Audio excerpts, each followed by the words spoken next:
Greater Visakha municipal corporation పై summit port వేసింది కూటమి ప్రభుత్వం. సిఐఐ భాగస్వామి సదస్సు పేరుతో జీవీఎంసీపై కోట్లాది భారం మోపుతోంది చంద్రబాబు ప్రభుత్వం.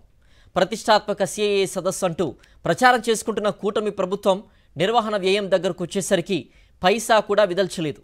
విశాఖ అభివృద్ధి కోసం ఖర్చు చేయాల్సిన 42 కోట్ల రూపాయల విశాఖ ప్రజల డబ్బును హంగు ఆర్భాటాల కోసం ఖర్చు చేస్తున్నారు. విశాఖ ప్రజలు కట్టిన పన్నుల్ని విశాఖ నగర అభివృద్ధికి వెచ్చించకుండా విచ్చలవిడిగా ఖర్చు చేస్తున్నారు. ఆంధ్ర యూనివర్సిటీ ఇంజనీరింగ్ కాలేజీ మైదానంలో ఈ నెల 14, 15 తేదీల్లో 30వ సిపిఐ భాగస్వామ్య సదస్సును నిర్వహిస్తోంది కూటమి ప్రభుత్వం. దీనికి దేశ విదేశాల నుంచి ప్రతినిధులు, పారిశ్రామికవేత్తలు, కేంద్ర రాష్ట్ర మంత్రులు, ఇతర వీఐపీలు మొత్తంగా 3000 మంది హాజరవుతారని అధికార వర్గాలు చెబుతున్నాయి. ఈ నేపథ్యంలో విశాఖను సుందరంగా ముస్తాబు చేయాలని రాష్ట్ర ప్రభుత్వం ఆదేశాలు జారీ చేసింది. ఆదేశాలైతే జారీ చేసింది కానీ రాష్ట్ర ప్రభుత్వం ఒక్క పైసా కూడా విశాఖ నగర సుందరీకరణకు కేటాయించలేదు. విశాఖ ప్రజలు పన్నుల రూపంలో జీవీఎంసీకి కట్టిన 42 కోట్ల రూపాయలను నగర సుందరీకరణ కోసం అధికారులు ఖర్చు చేస్తున్నారు. విశాఖ నగర సుందరీకరణ అనే పేరు చెప్తూ రోడ్ల డివైడర్లు, ఫుట్పాత్, రైలింగులకు పసుపు రంగులు వేస్తున్నారు. నగరాన్ని పసుపు రంగుతో పులిమేస్తున్నారు. సిఐఐ పెట్టుబడుల సదస్సు పేరుతో ప్రచారం చంద్రబాబుది, ఖర్చు విశాఖ నగర ప్రజలదనే విమర్శలు వినిపిస్తున్నాయి. చంద్రబాబు దుర్మార్గ వైఖరిని తెలుసుకున్న విశాఖ నగర వాసులు సొమ్మొకరిది సోకొకరిది అనే సామెతను గుర్తు చేసుకుంటున్నారు. గతంలో కూడా చంద్రబాబు ఇదే తరహాలో పెట్టుబడుల సదస్సు పేరుతో కోట్ల రూపాయలు ఖర్చు చేసి ఈవెంట్లు నిర్వహించిన సంగతి అందరికీ తెలిసిందే. అప్పట్లో జరిగిన ఒప్పందాల సంగతి ఇప్పటికీ అతీగతి లేదు.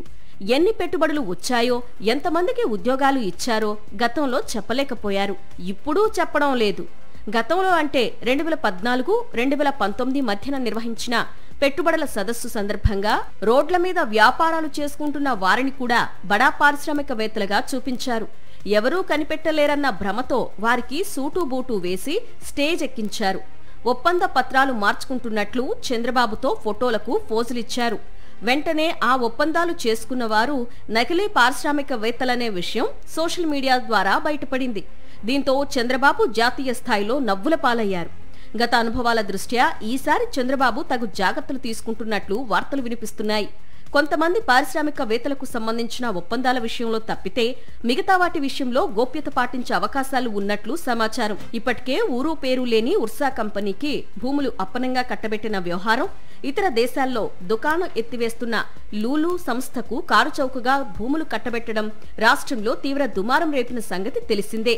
ఈ పెట్టుబడుల సదస్సు పేరుతో మరికొంతమంది చంద్రబాబు బినామీలకు, అనుచరులకు, ప్రభుత్వ పెద్దలకు కారుచౌకగా మరికొన్ని వేల ఎకరాల భూమి కట్టబెట్టే అవకాశాలు ఉన్నాయనే విమర్శలు వినిపిస్తున్నాయి. ఈ నేపథ్యంలోనే భూ కేటాయింపులకు సంబంధించిన ఒప్పందాలపై గోప్యత పాటించే అవకాశాలున్నాయంటున్నారు.